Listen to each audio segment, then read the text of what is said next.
Yeah, Trap Town, man, I would definitely say by far is my biggest record. And it's just about the city of Indianapolis, you know, through urban kids. I can show you what it be like, that in AP, like, take a ride through that east, I don't throw no peace. And all the homies, you should stay over here.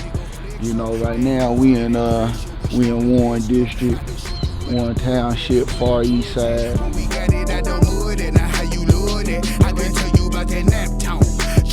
Man, I used to ride through here every day, music blasting, bumping that old No Limit. You know, everybody knew me.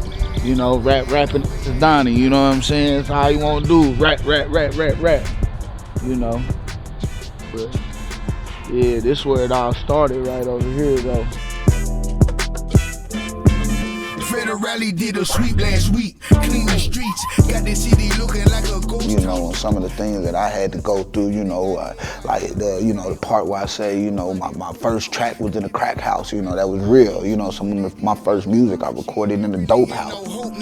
I put my first track down in the crack house, boots in the kitchen, dope fiends in the background. Listen close, you hear the scream, don't squeak. You know, they sold dope downstairs. I recorded in the attic, you know what I'm saying? But them was my brothers, you know what I mean? And they believed in my dream, and I didn't have nowhere to record. It was at a time where I was studio hopping, getting in wherever I could get in. I didn't have any money, so yeah, I used to record in a crack house too. Nap town, trap town, smack town, now where you at now? Now where you at now? Now where you at now? People be into certain things, but you can't pick who your family is. You can't really pick who. You know what I mean? Sometimes you can't pick who you grow up with, who you're around with you. So, you know, we all are conversating and be doing, but sometimes people be doing different things, get caught up in things. Your number will come across a wiretap or this or anything, you know what I mean? And, you know, we all be nervous, you know what I'm saying? So, you know, a lot of it's real, you know what I mean? Yeah.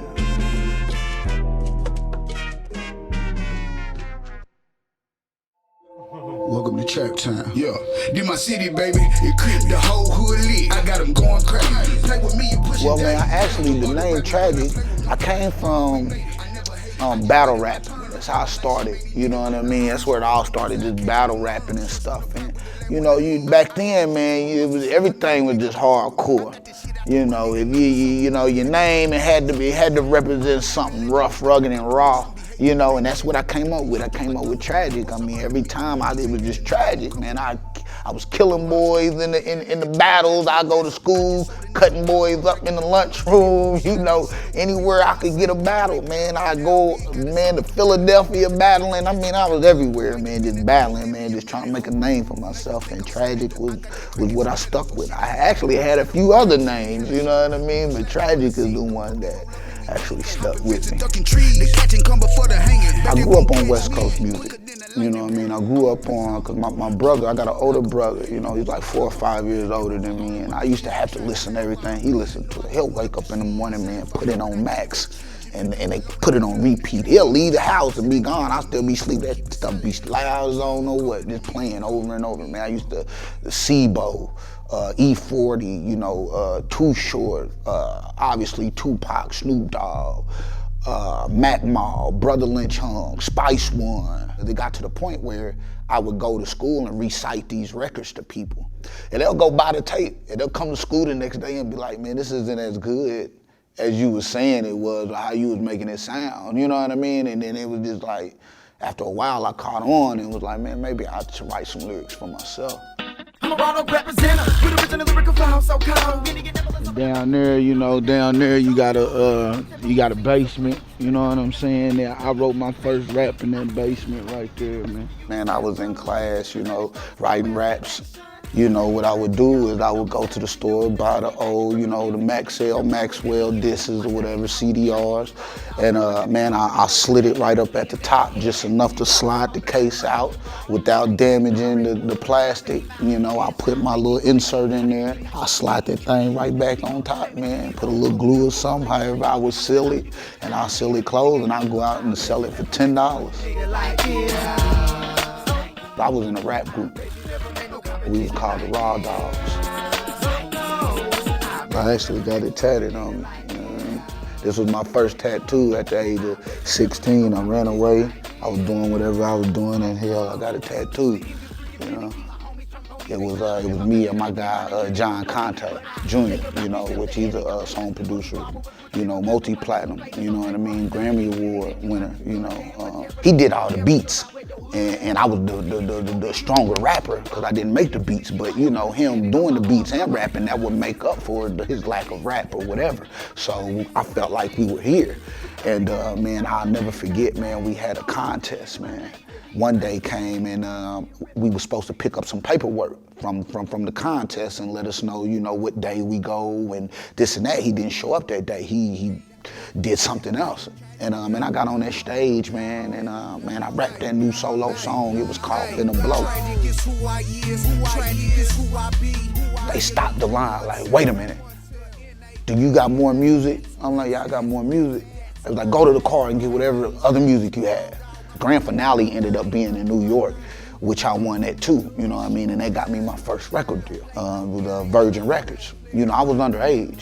So anything I would do, my mother and my father had to sign off. That's how I ended up running away, catching flights, going to New York anyways, signing paperwork anyways, you know what I mean? But luckily I was under the age and none of the paper, it was void, you know, and my mother and them, they was upset, you know what I mean? Because I felt like, you know, here's my chance. I'm really not caring about what the paperwork entails. You know what I mean? My mama and them like, this isn't right, son. You know, this isn't right. And I'm like, what you mean this isn't right? This is Virgin Records. This is my chance. What y'all mean we're not signing it? What the hell y'all mean we're not signing it?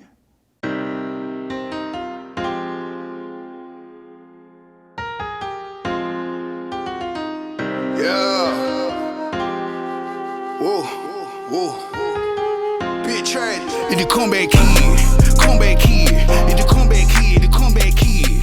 Comeback kid. It's the comeback kid. The comeback kid. Yeah, man. You know, it really, you know, puts some things in perspective, man. And you know, I think it's the best thing that ever happened to me, man. Honestly, man. All of the ups and downs, and you know, it's all for a reason, you know. And I used to wonder, like, how am I gonna get these people attention? I'm in the middle of Indiana. I'm in the middle of nowhere, yo. How am I gonna get on TV? How am I gonna get any notice? How am I gonna do this? And I just kept on, not really knowing. I just kept kept making music, kept putting out tapes, kept doing what I felt like was the right thing to do.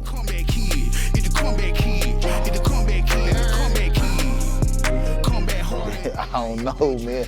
I wish I could just say, yo, I could just give you a list like, yo, this is the formula, but I can't, man. I really can't. I really can't. How many of y'all in here have seen Empire? Heard of Empire? You guys, yeah? Empire, I thank God for whoever created Empire, you know. Empire came out into the world and, you know, somehow I ended up on there, man. I reached out to them and I was just thinking, you know, I'm gonna get on this show and I'm gonna rap. You know what I mean? But they ended up saying, yo, we like you, we wanna meet you. I'm speaking, the camera's on me, you know what I mean? And, you know, the deeper I get into the game, I see what I've been blessed with. What you got, Bubby? Did you think that you would make it this far? In the beginning, just to have a CD put out was my goal. So, you know, as I went on my journey, my dreams started to get bigger and bigger and bigger and bigger. I realized first thing, getting what you want, you gotta know what you want. And that's younger, I didn't know what I wanted. I wanted to rap, I wanted to be famous. You know, so I feel like that's the difference between now and then. Then when I was talking and, you know, what you want, it was, I'll say something corny like, you know, I just want to be heard, you know. The times change, you know, I feel like I evolved as a person, as a man, and, you know what I mean? I feel like I'm ready for the world, man, show them what I got.